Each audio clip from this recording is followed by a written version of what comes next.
Christine Brennan is after making a suggestion for why DeWanna Bonner maybe left the Indiana Fever, and her reasoning is crazy if true. Here's the twist no one expected. Veteran star DeWanna Bonner just got waived by the Indiana Fever after basically going off the grid for weeks. But now a shocking report from Christine Brennan is hinting that the real story behind this chaos could surprise everyone. This seems to go far beyond basketball. What do you think actually happened between Bonner and the Fever? Share your theories below. DeWanna Bonner's situation is one of the most unprofessional things I have ever seen in any level of professional sports, and it has to be addressed. If you're not familiar, DeWanna Bonner is cut from the Indiana Fever. We have just waived her, and we've brought back Ari McDonald. DeWanna Bonner has not played in the last few Indiana Fever games, and we were all thinking it was because of personal reasons. And all us Indiana Fever fans were thinking it was something big. I even said on a few of my live streams. Okay, let's break down this entire mess. Because honestly, the whole DeWanna Bonner saga with the Indiana Fever is turning out to be way crazier than anyone thought. The 37-year-old veteran was waived on Wednesday after appearing in only 9 games. But the real shock comes from what Christine Brennan just exposed about how things fell apart. First, let's clear up the basics of what went down. Bonner signed a 1-year deal with Indiana in the offseason and was supposed to be a crucial veteran presence beside Caitlin Clark for the rising Fever. This wasn't some throwaway signing. She was meant to be the steadying force helping shape this young team in Clark's second pro season.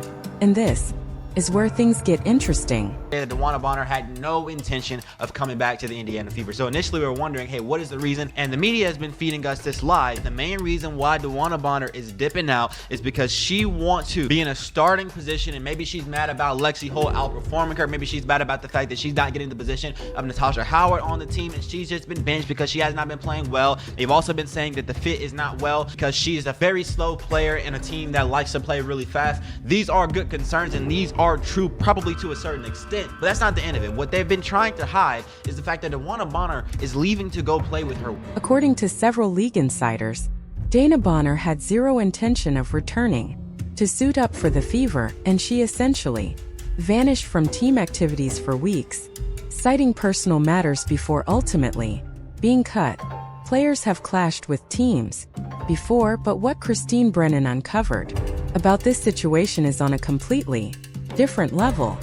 As much as Christine Brennan does very much lean anti-WNBA, she's still Christine Brennan. Like, I know a lot of people want to say, oh, Christine Brennan is this, Christine Brennan is that, but at the end of the day, Christine Brennan is Christine Brennan. She is arguably the most important female sports journalist of all time. Brennan, widely regarded as one of the most respected female sports journalists in the world, appeared on ESPN and dropped insider details that instantly sparked conversation everywhere. And before diving into all of this, it's important to recognize that Brennan's credibility carries real weight. She isn't some random blogger tossing out fake stories. She's someone whose entire reputation could collapse if she spread baseless claims. So she only speaks when she knows the information has substance. So here's what she said about DeWanna Bonner. Look at DeWanna Bonner, and there's reporting on her, and I don't have any inside reporting. So DeWanna Bonner was brought in by Stephanie White, the new coach, formerly a Fever player and coach as well, for the Fever, brought from Connecticut, and she wanted to bring her star veteran, 37-year-old DeWanna Bonner, as a stabilizing influence. A leader went out in 2 games in the playoffs, and they needed more depth and more leadership and more veteran savvy, etc. So that's the decision that Stephanie White makes. Within a couple of games, DeWanna Bonner is not playing well, and then she disappears, and then she's literally now gone and says she doesn't want to play, and she wants to trade, and so we'll see what's weird with Phoenix and all of that. Yeah. Well, it is, but the little... We know up to that point. We know she was playing badly. So here's the major revelation Brennan laid out. The media spotlight around this team is blisteringly intense, and since Caitlin can't attend every appearance or event, the rest of the Fever players end up receiving opportunities they normally never would. It's a huge financial and publicity boost for them, but Bonner either couldn't deal with it, didn't want to embrace it, or simply felt overwhelmed by everything that came with it. No, like, this next part is the crazy part. And this next part is why I'm making this video.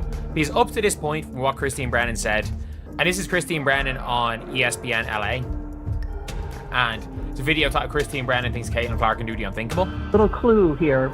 I was at that game May 17th, that home opener for the Fever against Chicago, and they just absolutely steamrolled them over 30 points. Great game by the Fever. And Bonner made it third all time at scoring, and had like some points.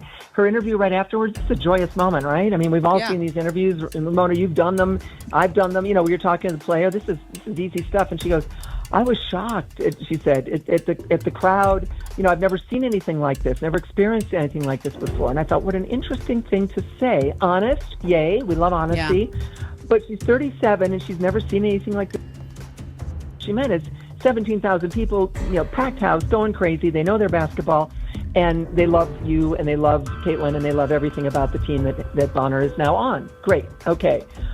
And in talking to a source or two, it appears that Bonner was unable to, in some way, shape, or form, just deal with that spotlight. Wait, seriously?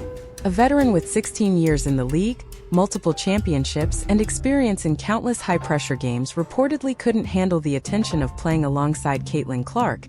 It sounds unbelievable, yet it seems true. Brennan recalled a moment after Bonner's first home game on May 17th, when the 37-year-old said, "The crowd kind of shocked me a little bit. This is my first time playing in this type of environment." Think about that. Bonner, a six-time All-Star, had never experienced anything like the energy at Indiana Fever games with Clark on the roster. This isn't just typical WNBA fan turnout. These are arenas packed with 17,000 fans who live and breathe basketball, creating an intensity the league has rarely seen. Brennan's theory is that instead of embracing this spotlight and the opportunities it brought, Bonner struggled to adjust to the pressure, which extended beyond the court. Playing alongside Clark isn't just basketball. It's being part of a cultural phenomenon, where every game is nationally televised, every action scrutinized, and expectations sky high. Some players thrive under these conditions, but others, like Bonner, may falter. She averaged 7.1 points and 3.8 rebounds, respectable but below expectations for her caliber, went from a steady contributor to looking lost, and eventually vanished from the team. Signed in February on a one-year deal, Bonner started the first 3 games of the season, became the WNBA's third all-time leading scorer on May 17th with 7,189 points, yet soon after was benched, moved to a reserve role, and missed games due to personal reasons. Reports now suggest her absence was related to difficulty handling the intense attention surrounding Clark and the Fever. Financially, being on Clark's team is a gold mine. Her teammates receive endorsement and appearance opportunities Clark cannot cover, but Bonner reportedly wanted no part of it, walking away from a prime career moment.